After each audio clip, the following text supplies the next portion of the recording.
Hi, I'm Andrew Zimmerly. And I'm Richard Strom.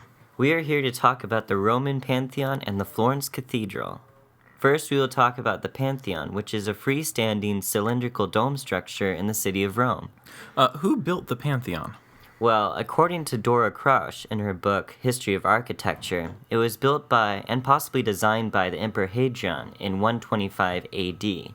Its original structure was built by Agrippa, who is a son-in-law of the Roman Emperor Augustus in about 27 BC. However, this first structure was damaged by fire and had to be rebuilt. Why was the Pantheon built? It was built in dedication to all the gods.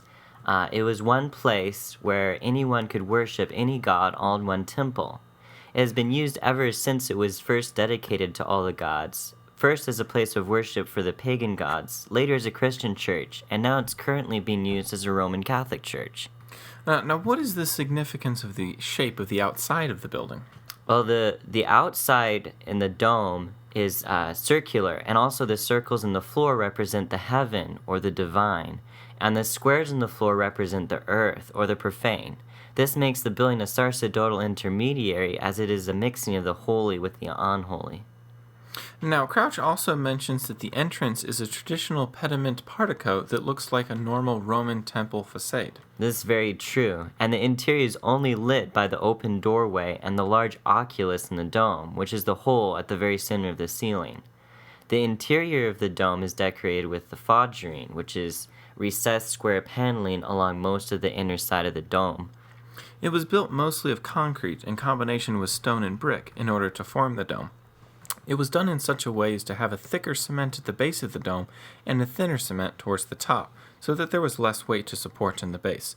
A very impressive dome, but just how impressive is it? Well, according to Moore in his book, The Pantheon, for almost 2,000 years after it's built, the Pantheon's dome is still the world's largest unreinforced concrete dome. In fact, the dome has an inner diameter of 142.4 feet. Half of the height of the building looks like a barrel-like wall, and the other half is the dome. But the division between the two is so slight that it almost appears as if the dome is continuous from the floor. The Pantheon is beautiful and original to a very high degree. There have been domes made before it that were fairly large, but the Pantheon really dwarfs all of them. In fact, all of Europe tried all the way up through the Renaissance to replicate the dome, and they are unable.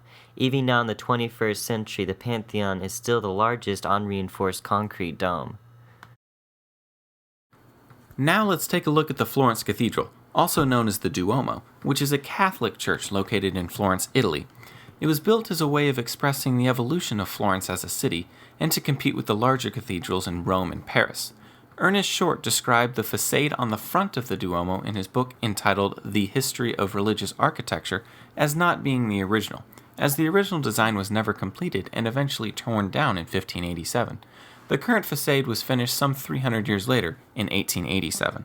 Construction began in 1294, and the building was not finished until 1418, with its famous dome being completed some 20 years later in 1436. So why was the dome such an architectural challenge?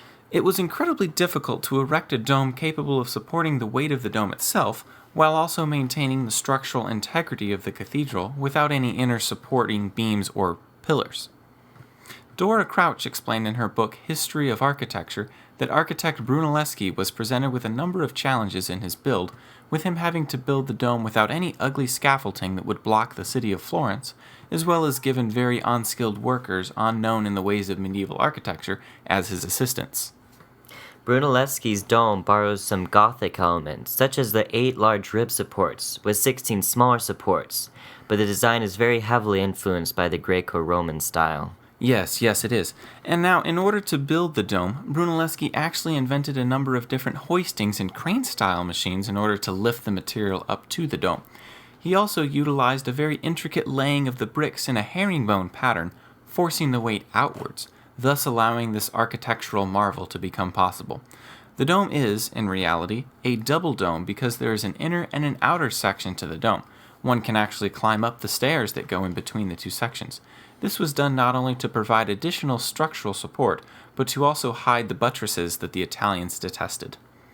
It was the largest dome built since the Roman Pantheon, and is just a few feet smaller in diameter, making it the largest masonry dome in the world. It is.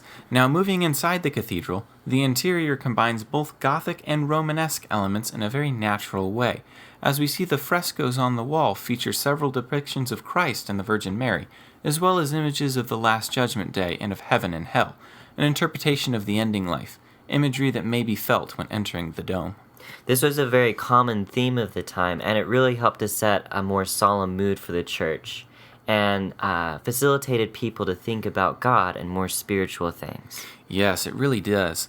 Once outside, the bell tower that sits alongside the dome, Giotto's bell tower, also features very modern ideas in its facade, such as astrology, medicine, and other technical and scientific endeavors, a reference to the upcoming ideas being presented during that era.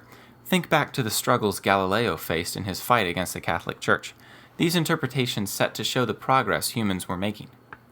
In addition, a number of famous people are buried at this church, including the architect of its famous dome, Brunelleschi. Thank you for joining us on this tour of two famous architectural marvels in Italy. We hope you enjoyed this video brought to you by Zimstro Productions.